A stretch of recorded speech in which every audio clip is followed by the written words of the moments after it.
today, the Mhm, advice that I would give people mhm, is if you're going to want to go into this industry, mhm. you need to go into it understanding that this career probably just had its half-life cut by a fourth or Okay. maybe in half. Whereas previously, tech was really aggressive about upskilling and you have to stay consistent with all the technology frameworks that are coming out. The Mhm, pace that that has now reached mhm, is is unsustainable for a human because every year it seems like OpenAI releases a new model. mhm, Every 3 or 6 months, a new model from a new upstart company comes out, and they're mhm, all competing with each other to do the next biggest and best thing.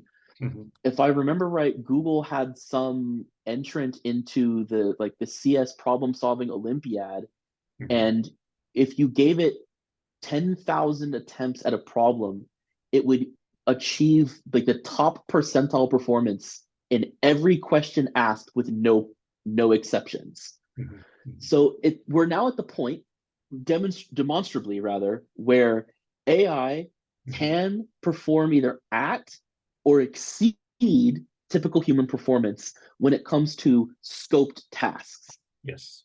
Not It's not only full-scale projects. Okay. Yes, Mhm, and it's only a matter of time before you get a convolutional transform model that mhm. can contextualize putting this small scope task with this small scope task with this small scope task and produce a full scope output. It's Yes. going to happen.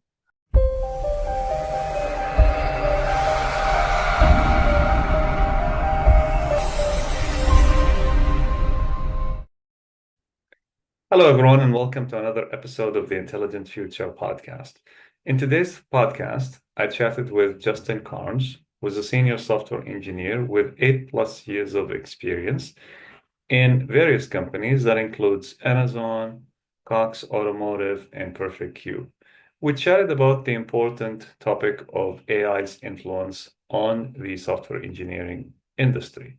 There are some obvious benefits. For instance, AI can help software engineers in debugging code, explaining code, and can automate a lot of the processes in software engineering. But we also asked and tried to answer the question that is on many people's mind, which is, will AI eventually replace software engineers? We chatted about it, and hopefully we have some insights for you.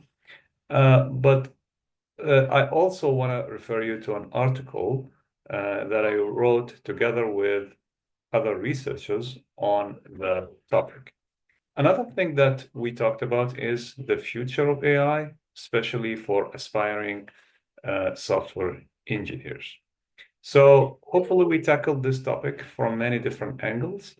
And I would like to say that this episode could be of high interest to computer science students, software engineering students, and also researchers. Without further ado, I leave you with the podcast.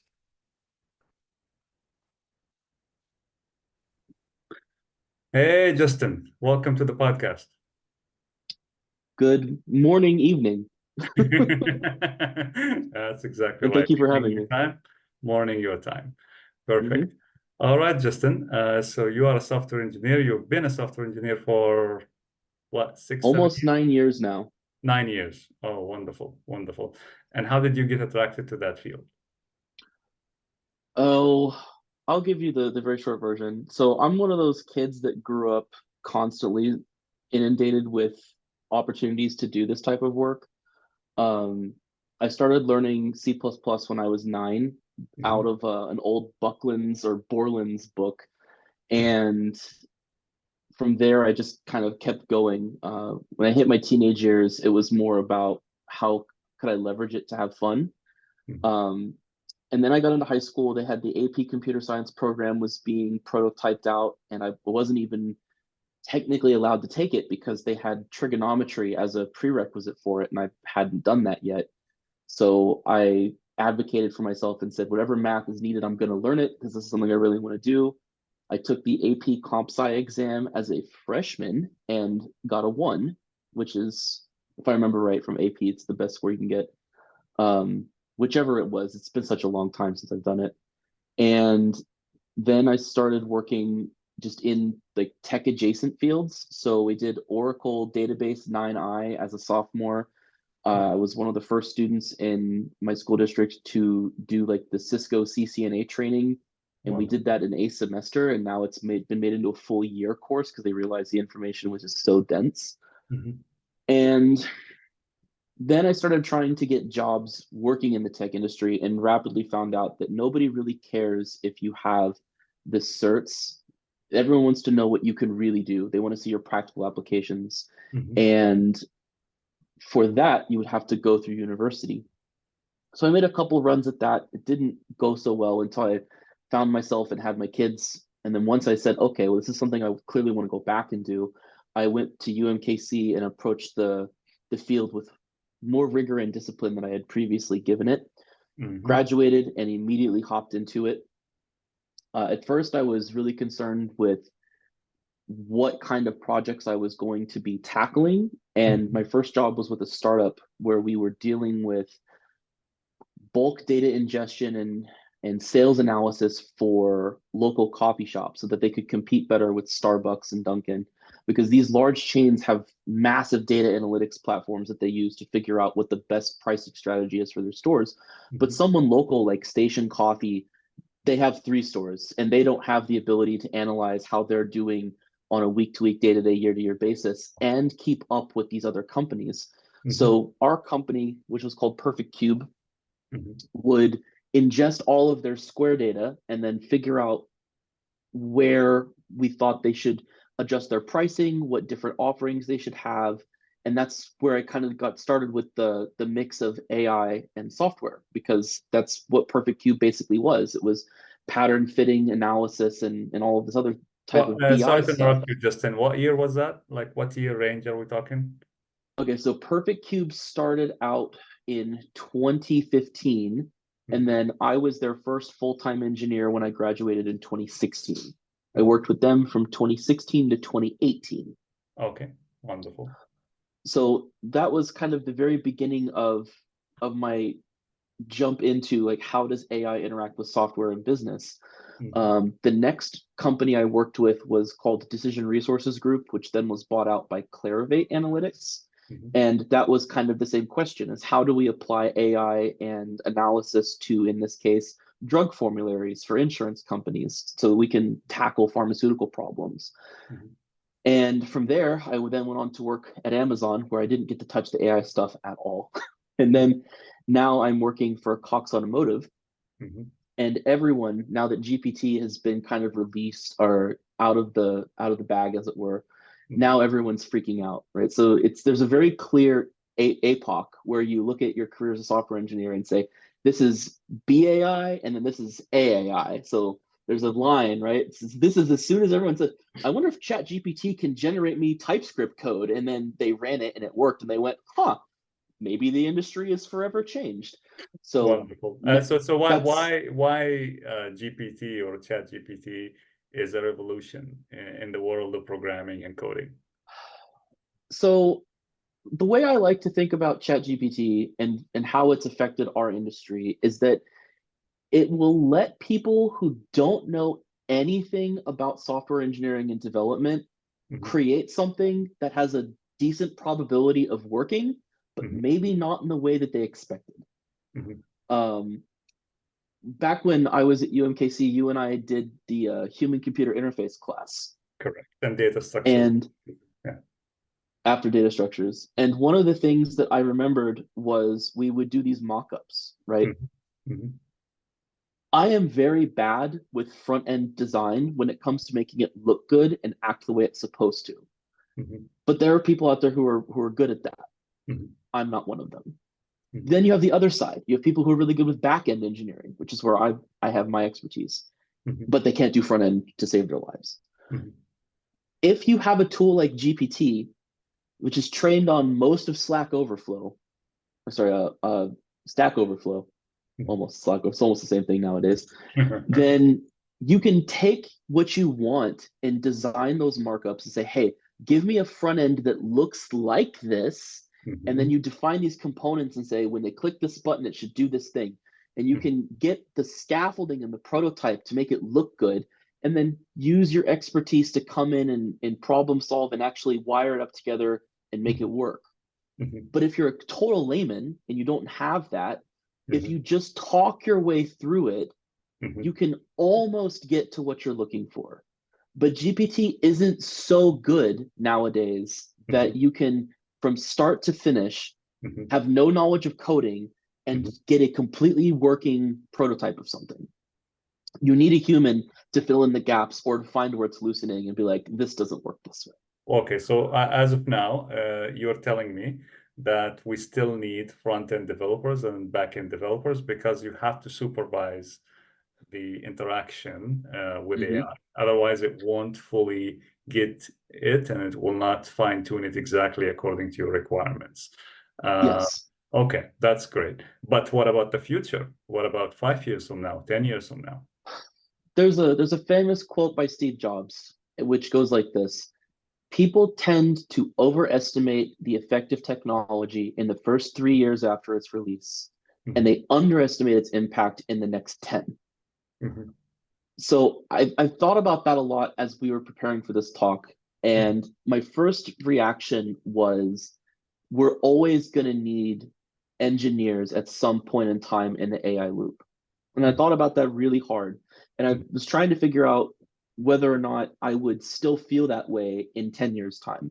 Came up with two really good examples as to why I think we're still going to need engineers in the loop going forward. Mhm. The first of which is that we've been pushing for no code solutions since something like 2010. Mhm. We have, like, WordPress has been around since then. They were trying to get people to be able to build websites even if they didn't know how to code, even if Correct. they didn't know HTML or database semantics or anything about hooking things up in the back end. Mhm. They gave you tools to try and do this thing so you could drag and drop and make things Exactly. work. And some of these tools But were really powerful, like Excel is oh a yeah. example. Yeah. And the challenge with that is that as you develop one of those platforms, who's making the platform? Engineers who know how to code. So Correct. they're coming in and saying, well, we want no code, but in order to get no code, we have to have high abstract code, like higher function code, so that Mhm. we can make things that the average person can use and manipulate. Mhm. But as WordPress as a platform evolved, you started getting more and more complicated plugins to the point where now people are saying, how do I put this working JavaScript snippet on my WordPress page? How do I interact with Google AdWords, which requires me to front load a script? So Mhm. you start getting into these nuances that you can't easily solve with no code, Mhm. and then you go, oh, well, maybe you still need someone who can problem solve and figure this out no matter what you do, because no product will be complete if it's software from the moment it's deployed. It's gonna have to change at some point in time. That's the nature of software. Mhm. So that's the first example. The second is, if you look at what's starting to happen with AI in terms of developing code, you Mhm. have old heads like you, myself, anyone who's been in the industry for 6 to 8 years, Mhm. and even then, some of the guys who were around before the AI epoch. Mhm. And what we learned and started to fine tune was our Mhm. problem solving skills. Mhm. If you have a description of what you need a business product to do, Mhm. it's our job to refine that down, figure out what problems are really solving at the macro level, attack that with a solution, and then optimize at the micro level to make sure that it works fine. Mhm. Mhm. But with AI, you start to relinquish some of those skills and say, Correct. hey, I'm describing to you the thing that I'm supposed to be doing. What should I do? And as soon as you relinquish that level of skill back to the AI, you're trusting that its interpretation of the problem is correct. And we know that no AI has a 0% error rate. Even if we could get to a 0% error rate, you're still going to get trapped up with the AI being in contorted linear thinking. Mhm. The really famous example that I saw through what was it, one of those Imperial College of Science lectures, was that classic question of, I have three towels drying on a rack and it takes them 3 hours to dry. Mhm. How long will it take me to dry 9 towels on the rack? And AI universally says 9 hours, because it says if it takes 3 hours for three Because it towels, uses probability and it's just predicting Mhm, that it doesn't think like a human. Yeah. exactly. So if you ask AI to solve a problem, it won't approach it with that human intuition. Mhm. If we could figure out how to replicate that and Mhm. approach general artificial intelligence, Mhm. maybe my opinion would change. Mhm. But that would require us to get to Gen AI, which is the pipe dream for all these AI software engineers. I don't know if it's ever going to happen.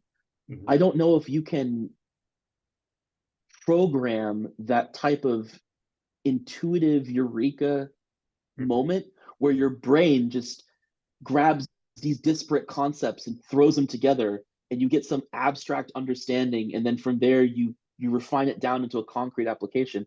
I Mhm. don't know if you can ever encapsulate that with AI.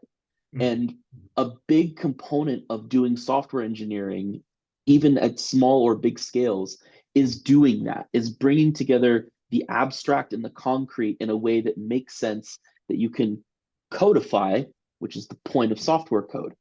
And until we have a language, Mhm. be it a DSL or otherwise, that Mhm. allows people to accurately describe to a machine what they want, and the machine can reproduce the output of that, you won't ever be able to get software engineers out of that loop. And even if you did have that, you would still have to have an engineer on staff for when something in here goes wrong. So we're always going to be involved. I tend to agree with you, but I feel we're gonna need fewer software engineers in the future. Oh, What are your thoughts on that? definitely. So I have a very public opinion about Mhm. the software engineering pipeline. Mhm. And back when I was in university, I railed against boot camps Mhm. because they were all pushing the same message. You can become a software engineer in 8 to 12 weeks. I'm like, no, Mhm. you can't. Mhm. You really can't. There's so much more to it than that. But Mhm. the Maybe boot some few camps, individuals who are talented and yeah. they did something when they were kids, like yourself, uh, Mhm. and they are willing to push their limits and they're willing to work hard. Maybe for them. Maybe. Mhm. But that's like the 1 in 100 candidate, right? Correct.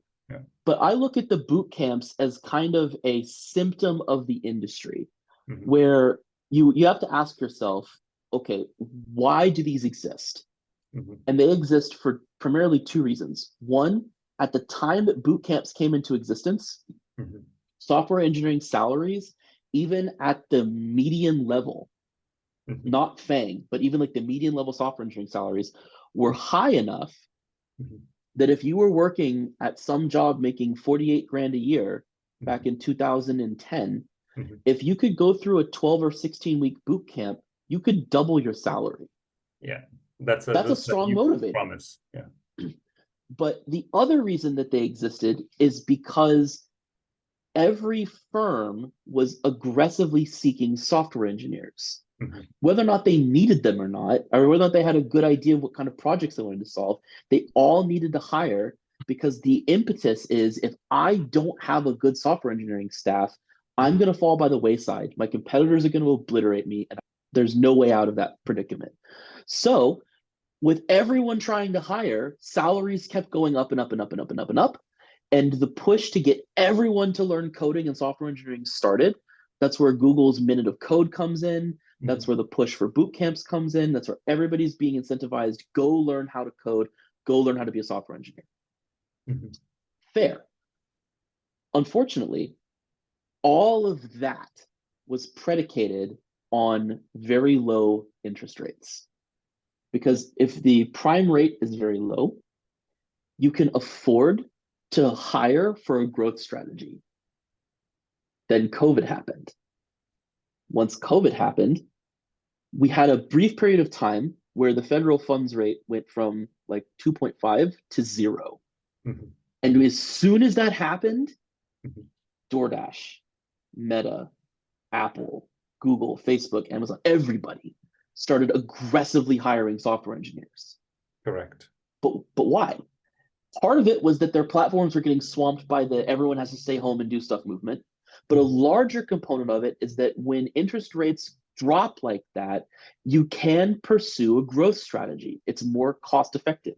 Mhm. As soon as they go back up, you have to go away from growth and into profitability. And Mhm. as soon as you make that transition, you start laying off people, you start looking for ways to cut your bottom line. Mhm. And this is where a lot of the push for the AI tools comes from. Mhm. We need to be able to do more with less. It's a classic problem of Correct. capitalism since the 80s. 100%. Yes. It's all about And cutting so, resources and yeah. oh yeah. Mhm. And so you take a look at what these AI tools are starting to be able to do, and you have to ask yourself, why are we trying to really do this? What's the real goal? Mhm. And the real goal is to replace your long-term labor investment with a strong capital investment for a license for a very powerful AI tool that replaces 100 humans or maybe more. Why have a call center when you can have one AI and a vocalizer? Mhm. It's gonna change a lot of things. Mhm. The Mhm. question What are the implications for young aspiring students who want to be computer scientists or who want to be in the customer support business? Should they not pursue that then, or? I'm glad you asked because I used to tell people when Mhm. they ask, should I go and learn to be a software engineer? I would always tell them the same thing. Not everyone can do this job. Mhm. It's slightly controversial because all, Mhm. all the marketing is like anyone can code, anyone can do it. I don't believe that. I think it takes a special kind of mind and dedication and maybe a little bit of mental illness to be a good programmer. I've never met someone who's truly gifted at software engineering who is normal. They're not out there. We've all got our That's idiosyncrasies a and stereotype, and quirks now you're emphasizing that. Okay. because it ends up being true, right? There's something about this different way of thinking that just makes you a little odd. Mhm. Mhm. I can attest to being weird, right? Um, but I would tell people back then, even as close as 2 years ago, if Mhm. someone was interested in pursuing a career in software, I would always tell them the same thing. If you're good at nonlinear thinking, if you are good at ordered thinking, if Mhm. you are more interested in the how than you are the what, then yes, you can probably be a software engineer. And I'd give them the T test, Mhm. which is describe to me how you would make a cup of tea, and then describe to a computer how you would make a cup of tea. And if someone could think about the difference between communicating with a human and all of those implicit things that we take for granted in a conversation, and then be able to get out of that frame of mind and get into the level of pedantic detail that you Mhm. need when you're describing a system of software, if they Mhm. could do that, I'd say you should probably pursue this career. But if they go to do the T test and they're like, go boil water, I'm like, okay, well, I don't have a pot, I don't have a sink, I don't know a faucet, I don't know what boil means, I don't have a heat source. What am I supposed to set it to? As soon as they realize the level of specificity they have to get into, they're like, I'm done with this. I'm like, okay, not for you. Go be a product manager. This is not your sphere Okay, of but let me expertise. push again for the same question because now in Mhm. the era of AI, don't you think things have changed a little bit? Because you seem Oh to think that yes. it's still a good idea. If you And have that's the right that's mind for it, you can still pursue software engineering.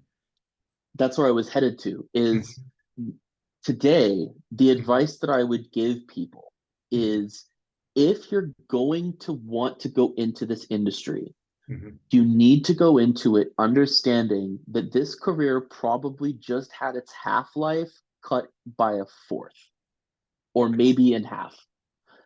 Whereas previously, tech was really aggressive about upskilling and you have to stay consistent with all the technology frameworks that are coming out. The Mhm. pace that has now reached Mhm. is is unsustainable for a human because every year it seems like OpenAI releases a new model.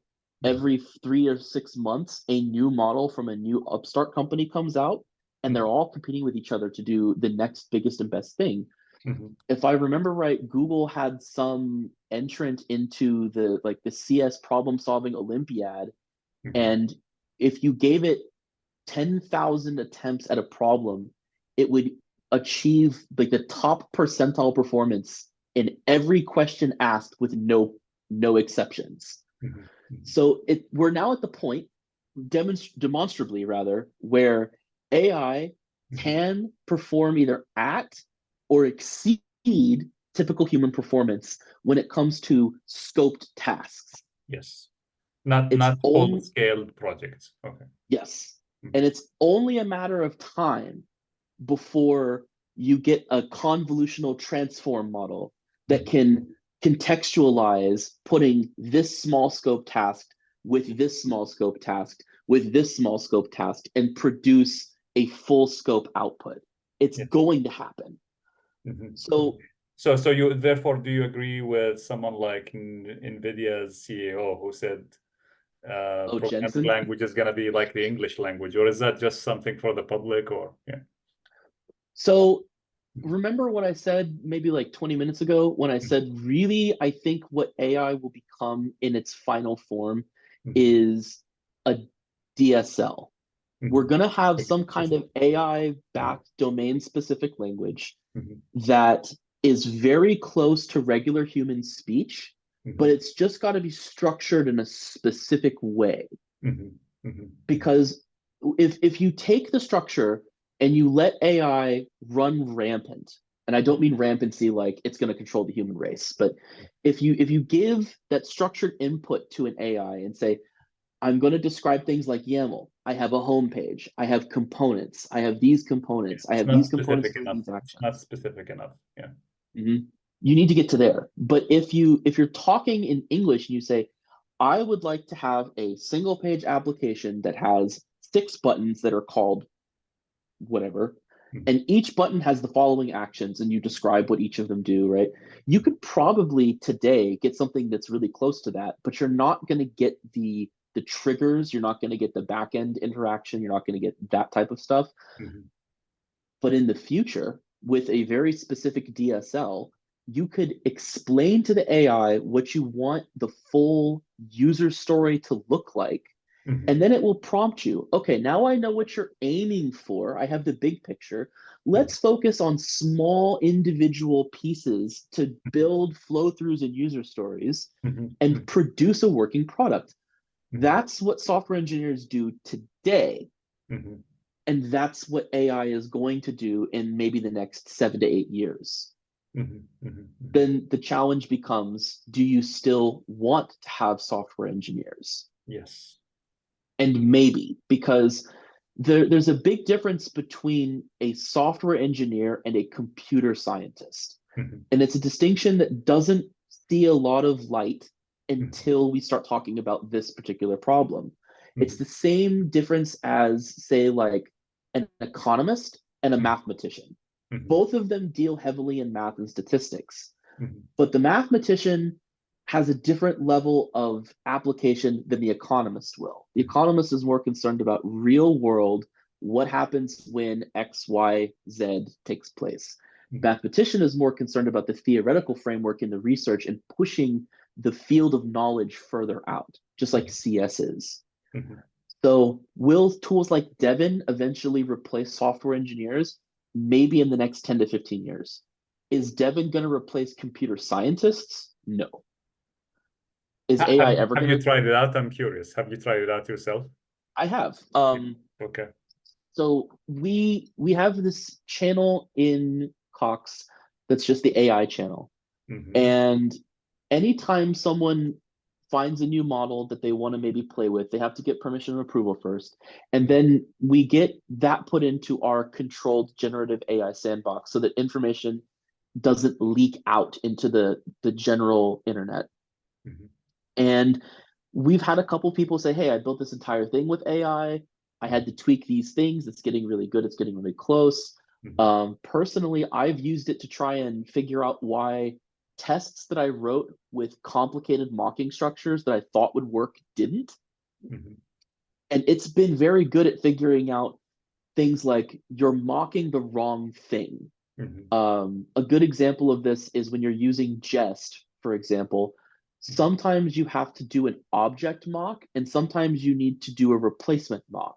Mhm. And it's not always clear to me which is which, but it's very clear to Mhm. Of Claude when I got something wrong course. because it understands the context from here's the source code, here's the test I wrote. Why is this test failing when it should be passing? And it goes, oh, you're mocking something that's been initialized at a top level constructor object, and you Mhm. can't do that properly. Try this instead. Nice. And immediately it works. Perfect. Perfect. So that begs a question in my mind, which is, it's amazing that we have these LLMs, large language models, that are trained on massive data sets of human wisdom, right? From Stack Overflow, for instance, and other places, right? Mm-hmm. And this is how it's able to solve these little problems here and there. But some think that in the future, it will start losing creativity, because if we are going to get in the future fewer programmers who are being creative with their solutions on Stack Overflow, what data will these LLMs feed on in the future? We're already starting to see that problem. Mhm. If you look at what's happening with, for instance, Google search results, Mhm. a lot of people are saying that now Google search results aren't as good as they once were.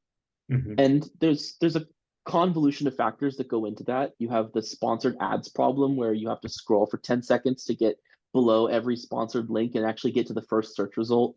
Mhm. And then you have Google's generative AI at the very top that's like, hey, you asked this question. Here's what I think about that. So now, if you think about something that you learn in search engine optimization, which is that if it's not on the screen when your eyes first get your results, it's probably not going to get seen at all.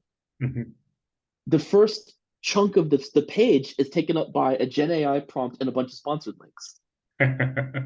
So the value proposition for Google is now diminishing. Sure. And the same thing is happening with each successive LLM Mhm. because now people are just clout farming on Stack Overflow by taking the question someone asked, throwing it to an LLM, and then just giving the answer back into the system. And Uh, so now LLMs are like it's feeding on regurgitating their its own own product. responses. Yeah. Yeah. So if you look at Stack Overflow answers from as recent as 3+ years ago, the Mhm. quality is of usually of a fairly higher bar Mhm. because people are actually experts in what they're trying to solve. Mhm. Then you look at the AI epoch answers, and Mhm. it's night and day. You can tell, Mhm. Mhm. Mhm. especially if you've been programming for long enough. You can tell when an answer is written by a software engineer versus when it's written by an AI, because the AI's response will, for lack of a better term, pontificate before it gives you the code. Wonderful. It'll So I do have a question on that, because I was told that LLM is not completely automated. Like, it's not like there's this magical machine learning algorithm and deep learning algorithms that are, creating patterns. And yes, of course, that's there. But there is some human interference as well. Like, there's some reinforcement from human developers who are checking, what went wrong and what went right, and they're updating the LLMs. Is that right? I mean, in your experience, I mean, do you have any knowledge about that? Some of them do. Mhm. So really what it comes down to is at what point in time you inject that type checking or that safety checking into the process. Mhm. Because the entire idea behind an LLM is you get all of your parameters Mhm. set, right? And like GPT 4.0 is something like 135 million or some ridiculous number. Mhm. And it creates this really, really complicated series of transformers. Mhm. And the way that those transformers work is you get your input text Mhm. and it becomes a series of vectorized matrices. Mhm. It smashes all of those together, and then you get one giant matrix of vectors. Mhm. And then you pass that through a series of transformers, Mhm. And the whole goal of that series of transformers is to figure out what the next word is. Mhm. Then you append that to the vector matrix at the beginning and you refeed it to see what the following word after that is. So the question that you posed Mhm. ends up becoming, at what point in time Mhm. do you have a software engineer inspect that? Do Mhm. you have them during development maybe look at what happens after the 43rd transformer layer? Mhm. Or do you instead let the model do like a 20% train Mhm. and then attempt to regurgitate information and Mhm. see what it's doing? And Mhm. if you think it's okay or Mhm. good enough or Mhm. doesn't have a high enough loss ratio, then Mhm. you go, okay, let's continue training and see if it gets better. And Mhm. if it doesn't, then you have to go further into the model and say, okay, what's happening with our transformational layers that's causing the code quality to drop or causing the response quality to drop? And Mhm. then you have to get into strict data analysis. You have to look at what happens with different token strings Mhm. and all of those types of issues. But Mhm. that's only during training. Once the model is complete, you don't interfere with it anymore. You just unleash it and say, this is it. This is the best we could do at the time. Okay, so the feedback that people give, if they don't like a response or they like a response, that's going to feed into a new model, not the current Mhm. model. Okay, okay, wonderful. And so like 4.0, which is the latest GPT model, it has, if I remember correctly, Mhm. this is speculation because it's a closed source implementation, but Mhm. someone speculated that it has a hidden layer that's Mhm. used for quality responses when it comes to alpha beta testing that Mhm. GPT throws at you. And if you've used it lately, you'll notice that sometimes it'll give you two responses side by side, Mhm. and then it'll say, which one did you like more? Mhm. And there's a hidden layer in there that it's using to route that tokenizer to take different thought patterns or different transformational patterns, and Mhm. they're using this, as speculated, to figure out which transformational or convolutional path to use for GPT-5. Oh, okay. Wonderful. Wonderful. Amazing. All right. So I have a couple of questions for you, and then we'll call it a day. So regarding the AI tools that you use for the audience, so because some of my audience are actually aspiring programmers or IT techs, what AI tools do you use? And how are they helping you in productivity, debugging? I mean, yeah, if you could just give us like a quick summary on that. So we tried GitHub Copilot as an enterprise for a while, and we ended up deciding to not fully embrace it. Mhm.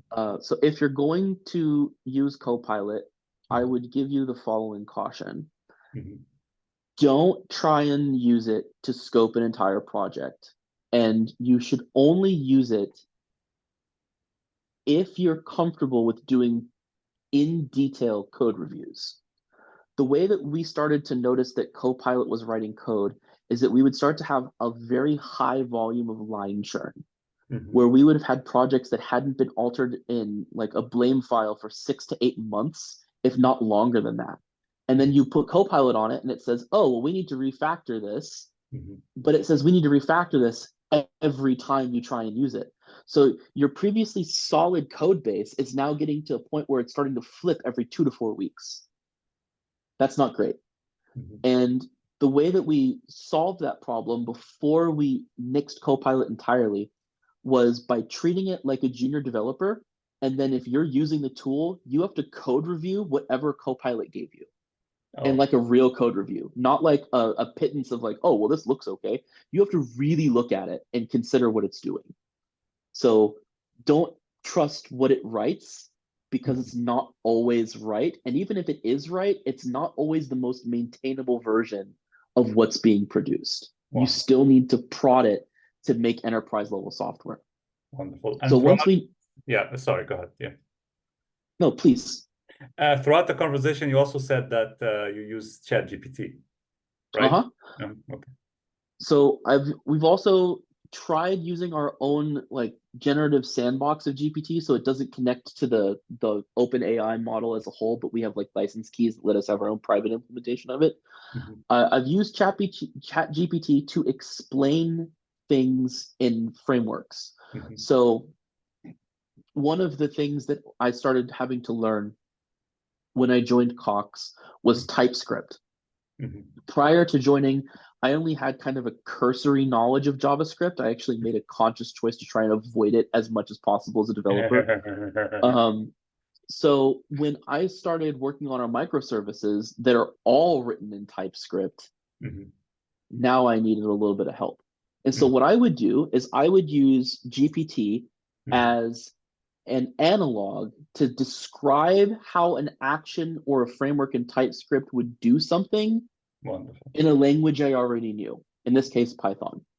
So I Mm-hmm. would take a block of TypeScript code and Mm-hmm. I would look at it. And if I couldn't figure out what it was doing, I Mm-hmm. would ask GPT, explain what this code is doing in this language.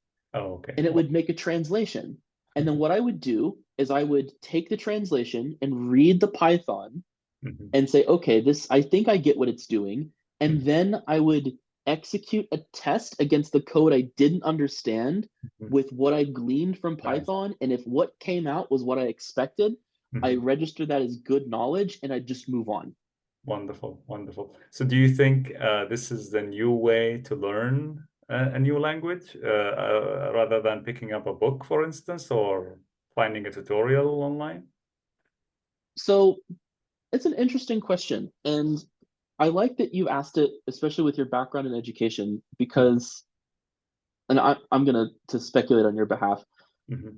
When it comes to software engineers and software engineering as a vocation that you learn, Mm-hmm. I'm of the opinion that you can really only learn it by doing it. Okay. I think that a lot of people who are visual learners when it comes to software engineering, they get caught up on this Mm-hmm. because you read it, Mm-hmm. but unless you do it, you don't develop that Correct. muscle memory in your mind that remembers, oh, that's what a for loop is supposed to do. This is a good case for a stack. Like you Mm-hmm. don't develop that intuition for when you need specific DSA Mm-hmm. because you're not doing it. You're not building that internal compass of, oh, I need a queue here. This is a good case for a stack. This is a tree. Why should I pick a heap? Mm-hmm. You don't start building that knowledge and that feeling that you've got just by reading. No, And absolutely. so when you're interacting with this AI, Mm-hmm. if you approach it treating it like it's the Socratic method, but Mm-hmm. with the added benefit of, I'm going to run this snippet and see what it does, Mm-hmm. you can start to develop that, especially if you knowingly and with good intention set out to try and learn Mm-hmm. rather than giving control of those skills over to the model. Yes, 100%, 100%. Wonderful. Okay, let's switch gears a little bit. Okay. So, are you worried about your career in the future, or you feel totally at peace? I feel totally at peace. Okay. And the reason for that is something that I alluded to when we first started talking, Mm-hmm. which is you may be able to take the engineers out of software engineering, Mm-hmm. but you're not going to be able to take problem solving out of business. In no way, shape, or form will you ever be able to completely remove someone who has developed critical thinking skills and good problem solving ability Mm-hmm. from from this field. It just isn't going to happen. Maybe I'm wrong about that, but I Mm-hmm. strongly doubt it Mm-hmm. because at the end of the day, I always like to think, what is the absolute bare minimum that any government agency would permit in regards to security? And I can almost promise you Mm-hmm. that the US government or the EU or Russia, no one is going to look at something that deals with critical infrastructure, medical information, financial information, and say, we don't want a human in the loop to verify that this is safe at all. Sure, sure. So you're always going to have these spaces Mm-hmm. that you need this level of deep analysis and critical thought that Mm-hmm. you can go into either forensically or as a Mm-hmm. like a prophylactic for bugs Mm-hmm. or 0 days. You're always going to have a human somewhere in the loop that will vet what the software has put out. I think the trend for this is going to be, as the world develops stronger and stronger confidence in AI tools, Mhm. that the level of safety checking is going to go down and down and down, Mhm. just like it did with airline regulation, Mhm. until you start getting Boeing events where windows are popping off of things and Mhm. suddenly millions of dollars is going missing in the banking system and we can't figure out where it's going. As soon Mhm. as you start having things like that happen, there's Mhm. going to be a push for maybe we need more humans again. Mhm. And it's going to be cyclical, just like it is today with regulation in any other industry. Mhm. Mhm. Interesting. So you think for the young aspiring engineers, as long as you focus on your problem solving skills and as long as you sharpen those skills, you should be safe. The problem is like not Yes, I everybody is think equally equipped when it comes to problem solving skills. I mean, but sure, that's I think good advice for the young generation. Yeah, go ahead. see if we had a sponsor, that's when we would like plug brilliant.org. If you're not good at problem solving, check out today's sponsor. Um, welcome to YouTube, Professor Amin. Anyway, so so No sponsor. No, this is the, totally no, free. there's no absolutely no sponsors. It's kind of to that point. The I didn't talk about this, so I'm just gonna Sure. shortcut it. Yeah. UMKC has a supplemental instruction program. I don't Yeah. know if you knew of anybody who did it, but I was in the actual instructor side of it. Hmm. And when I was doing SI for CS 101 and 201, Hmm. the thing that I repeatedly would tell attendees to my sessions is, don't just start coding. Hmm. Always whiteboard your problem first. Hmm. And out of the 180-ish students that I saw over the course of 2 years, Hmm. I think maybe five actually took that advice Hmm. and they graduated. I know all five of them graduated. I don't know what happened to the other 170-ish of them. But the five that were willing to be receptive and listen and work on their whiteboarding skills and be able to look at something and develop that abstract thinking about, what am I really doing? What use case am I solving? Where's the value in what this step is? And they would be able to boil something down to its minimum essence. They did really well.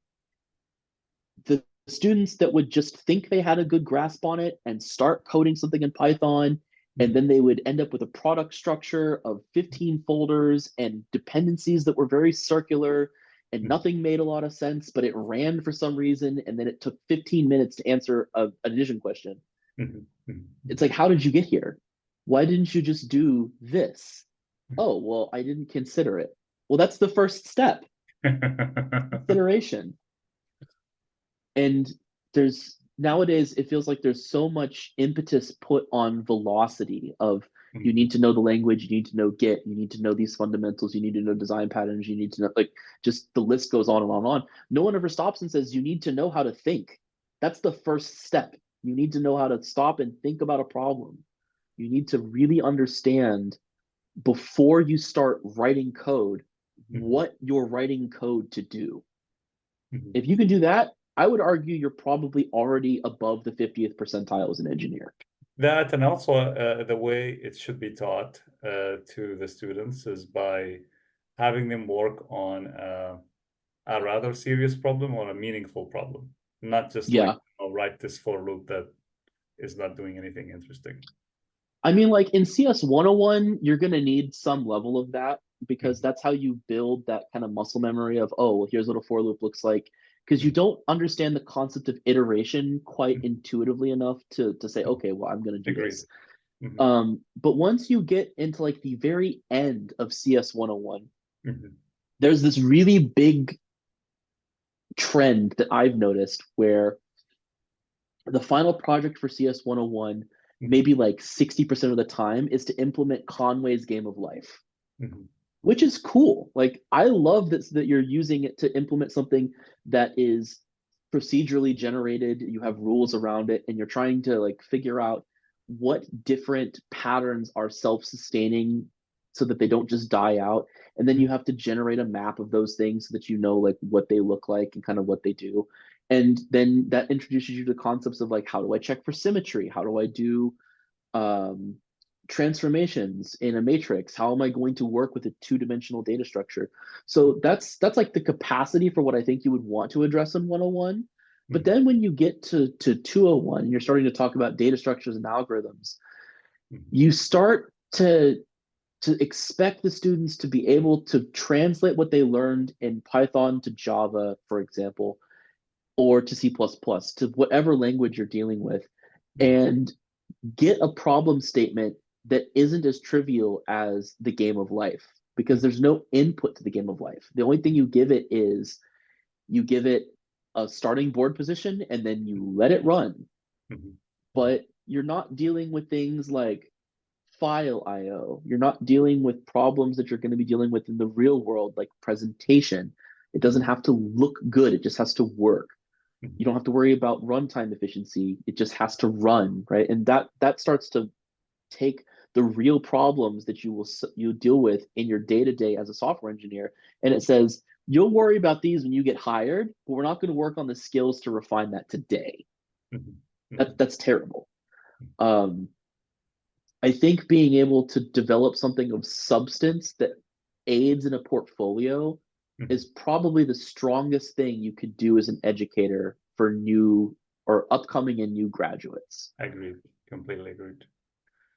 Justin, this has been an amazing episode. I really thank you so much for all the great insights. You're very welcome.